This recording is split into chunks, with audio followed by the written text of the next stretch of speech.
पैगंबर और नबी अब क़यामत तक आने वाले नहीं है। आखिरी नबी हज़रत मोहम्मद सल्लल्लाहु अलैहि वसल्लम है। अब ज़रूरत है कि हम दुनिया को दिखाएं कि मेरे नबी की लाइफ क्या है, दिखाना पड़ेगा।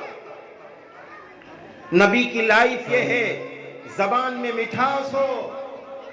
नबी की लाइफ और जिंदगी ये है कि जबान सच बोल रही हो, किसी को गाली न दे रही हो, ऐसी हमारी जबान होनी चाहिए।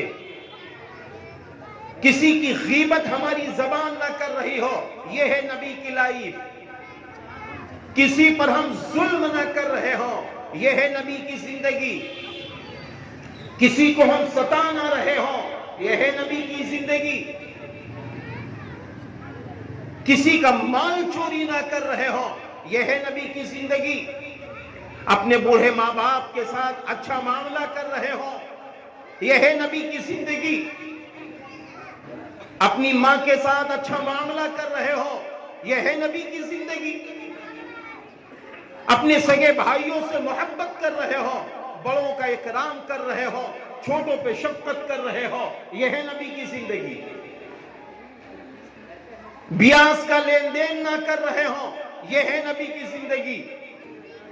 इसको नबी की जिंदगी कहते हैं। इसलिए आइए हम आप अपने बच्चों की कदर करें, बच्चों को अच्छा इंसान बनाने की कोशिश करें। हाफिज, कारी, मौलाना, मुफ्ती बनाइए, डॉक्टर, इंजीनियर, प्रोफेसर बनाइए। नेता बनाना चाहते ईमानदार नेताजी बना दीजिए, लेकिन बच्चों का टाइम खराब ना हो, बच्चों का टाइम खराब ना हो। बच्चे